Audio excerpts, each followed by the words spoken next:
Where do we begin? Standing there with a paintbrush. The first thing you do is dip it into paint and make a stroke. The artist skill was an invention. Angelo Cangiamilla was the first one to say that we should find a genuine studio that we could all paint in and paint with each other. Then he suggested we'll all chip in and pay for it. We met other people and started to rent the old poorhouse. And so we went through it and decided this was the place for us. And it was great painting there.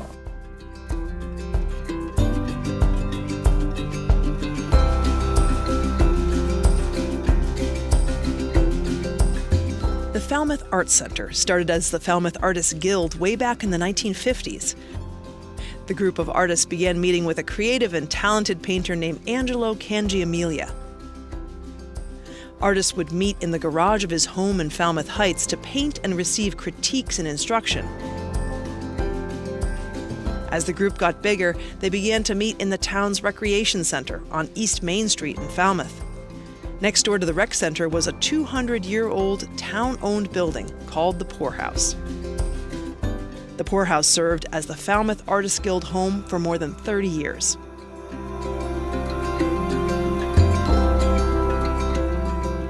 My mother, Edith Bruce, was really involved in the Artists Guild for about 4 decades. She was often the president of the Artists Guild. She really was interested in having a place where artists could exhibit their work, where classes could be taught, where they could have juried art shows, which they had many. And one of the unique things about the building that my mom really always appreciated was that there was a tremendous amount of wall space. And as primitive as the building was, it was a perfect place for artists. Being in the Poorhouse was really an honor. I mean, it was such a great building. Yeah. There were so many nooks and crannies. There was the paper room, there was the rack room, The craft room. The craft room. The nice thing about the Poorhouse is that we were allowed to really use a lot of space. I mean, I would say the maximum would be like on a Thursday night where we'd have the weavers going, we'd have a class in the pottery studio, we'd have The jewelry room. going, and we'd have Classes painters. upstairs and downstairs. So there'd be like 4, so it'd be like, there's too much noise to be doing the painting because the jewelers are pounding on the stakes, and it got interesting. The exhibits were really top notch. They really were. You know, you really had high competition with those exhibits. I mean, from Sig to Claude Crony to Larry Jensen to... What we were trying to do is really encourage a lot of the professional artists to exhibit. The very first course that I took was with Beverly Edwards at the old Poorhouse. And it was after dinner, because we were all working our 9 to 5s. And it was just enchanting. I fell in love with the place. It was like a place that artists should be, because it was tumbled down. It was like taking a boat across the Atlantic where if you put your foot in one place and you move, the floor has changed, because it was, old and rickety, and the floor slanted. And Then we used to set up for our potluck suppers, like a restaurant, card tables everywhere with 4 tables and cloths on them. There was an annual costume party that everybody had fun, and everybody... And being artists, everyone had ideas about how they were going to put their costumes on. It was like, oh my God. I loved the Poorhouse, this old wooden building, and it was summertime, so of course without air conditioning, all the windows were opened. I had a studio in there. At nighttime I just put up my music, listen to Sting or whoever, and go up there and paint and overlook Main Street, which was great. And so it was quite the experience. I mean, I wouldn't change it for anything. One unique moment in the Artists Guild's history was in 1975.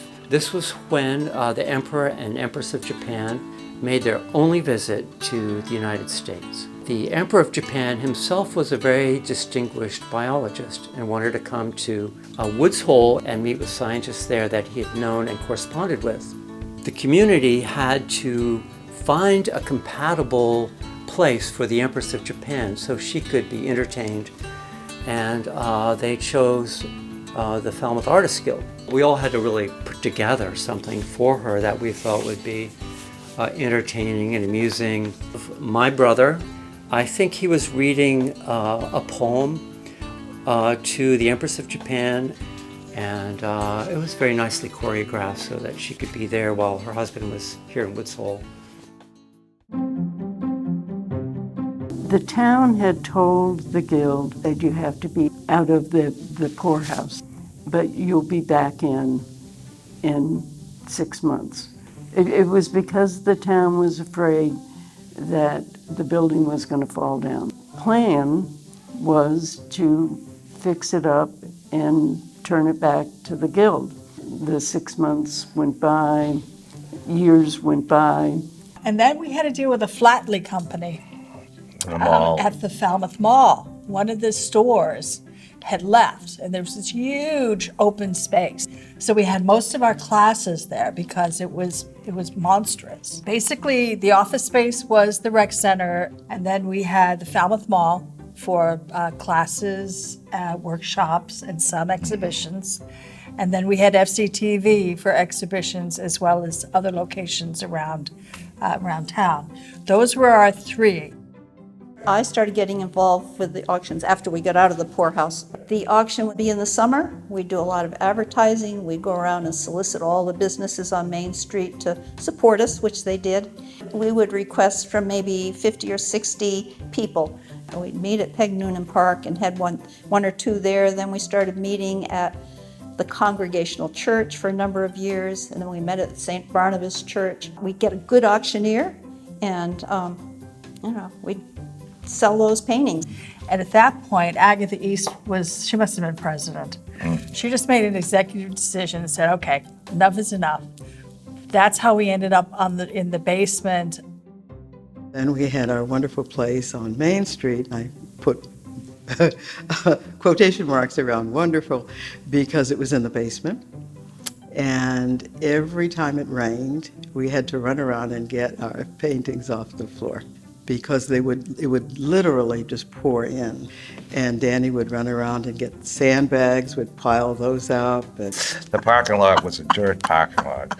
And one day I came in there and I opened the door and it was flooded. I mean, sculpture stands were floating around. There were this woman from New York who had this doll, $1,000 doll, was face down in the middle of the room, floating. I was going to walk out. I mean, the water was up to here.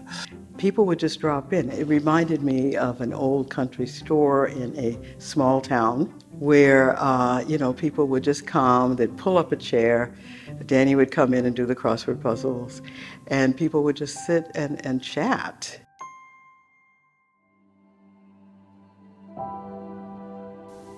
At the time, everyone was really mad at the town.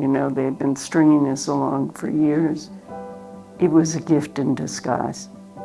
My husband looked at over 100 buildings over the next couple years, and he identified this piece of land, which was empty at the time, as a suitable place, called the then owner, Chris Wise. Chris was inclined to help a cultural organization, and he would say that right up front because of his wife and mother. So the stars aligned.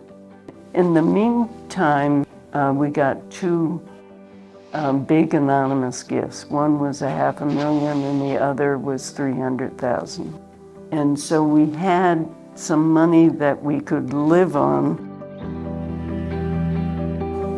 In worst case scenario, we could build the basement and cover it over and wait until we got more money. And we had a groundbreaking. It poured rain, absolutely poured rain. People were so happy to be starting construction, they didn't care. And a couple weeks later, we got the news that we got a new state grant. The key to being able to do it was breaking it into stages. And Arthur Vidal, he cared. He cared about Falmouth, he cared about us. He was a little dubious of the ditzy, kind of flaky artist, but he delivered. So we started construction. We were finished in May, first floor only, and unfinished basement, and completely unfinished second floor. Really, the only studio space was the first floor classroom. And at one point, classes were being held in there, in the Herman Gallery, and in the front hallway. So it was really quite a problem. And fundraising began, and it took a while to raise the money for the second level, had the design completed, and Arthur Vidal, again, with V&V Construction, completed the upper level. The organization boomed. It just grew like topsy, build it and they came. It truly is a community art center. It is a place where anyone of any age, from 4 to 101, who's interested in art can come here and enjoy it. One of the wonderful things about the Art Center is that it's truly a community organization. And because it is, we can show work and we respect and honor the work of community members at all levels. There's no phony here. And it's welcoming to a diverse population. In fact, we reach out to a diverse population. The place is so vibrant. People come in here and they're just amazed. Even people that lived in town that have never been here, that we're free and we're open, and everybody is so warm coming in here and very inviting. I think it's the most impactful thing that I have done. When I come here, it makes me proud to see this building and all the people enjoying it.